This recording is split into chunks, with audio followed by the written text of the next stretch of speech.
Bonjour à tous. À 2 mois de l'élection présidentielle en France, l'immigration d'origine africaine et donc extra-européenne, comme on le dit, semble être le sujet clé de cette campagne présidentielle française. Force est de constater que dans un climat d'hypocrisie généralisée, les débats autour de cette question traitent davantage des conséquences en lieu et place des causes inhérentes et structurelles à ce problème. Il est question, à travers cette vidéo, de mettre la lumière sur un aspect global de la cause principale de cette immigration d'origine africaine en France. La France-Afrique et l'immigration en France. Parlons-en. Nicolas Sarkozy, alors président de la République française, promettait le 28 février 2008 devant le Parlement sud-africain la fin de la France-Afrique. Son prédécesseur, François Hollande, devant les députés sénégalais le 12 octobre 2012, estimait que le temps de la France-Afrique était révolu.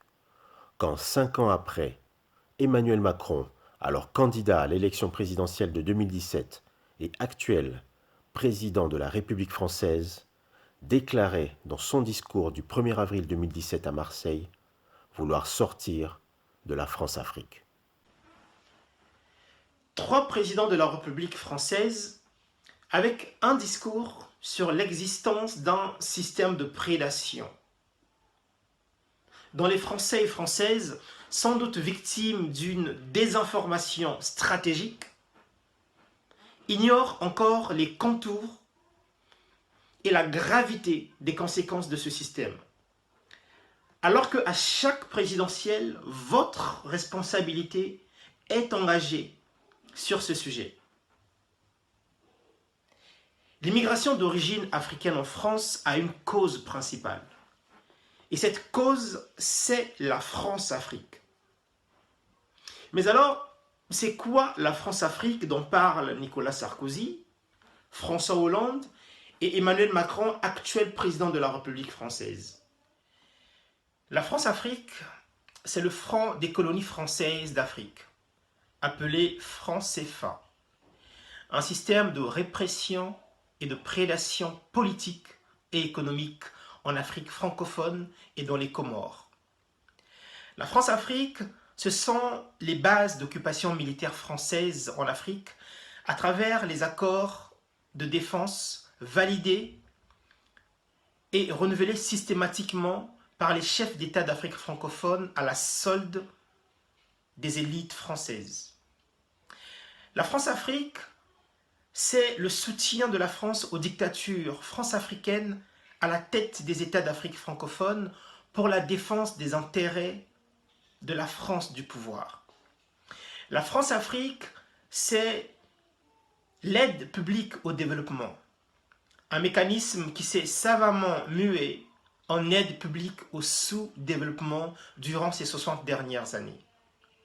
La France-Afrique, c'est la prédation des multinationales françaises en particulier et occidentales en général sur la mainmise des matières premières stratégiques comme l'uranium, le pétrole, l'or, les métaux rares, le gaz. La France-Afrique, c'est la colonisation du débat en France par les médias traditionnels sur les enjeux de la politique africaine de la France.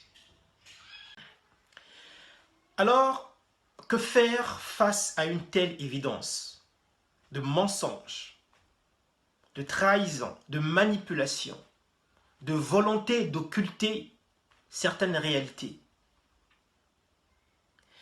D'aucuns prétextent l'ignorance, d'autres l'indifférence, et pour la plupart l'impuissance d'agir.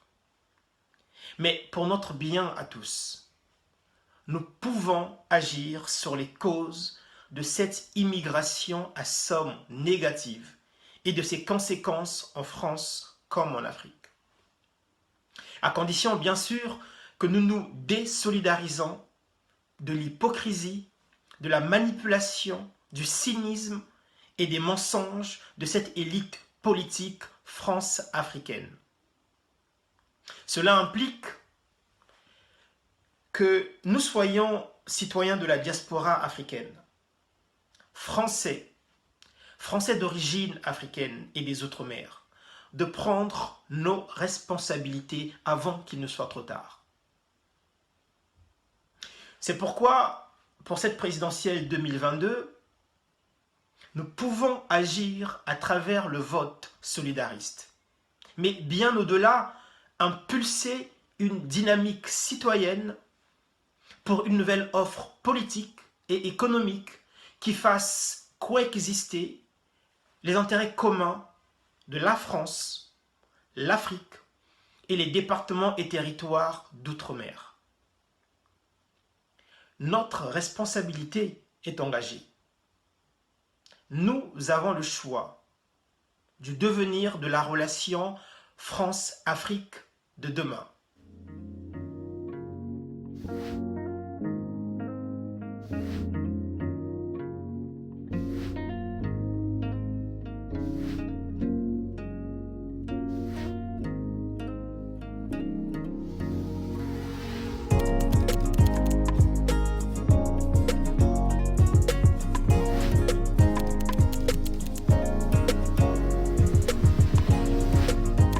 Rejoignez le vote solidariste, orientons nos voix pour changer la donne.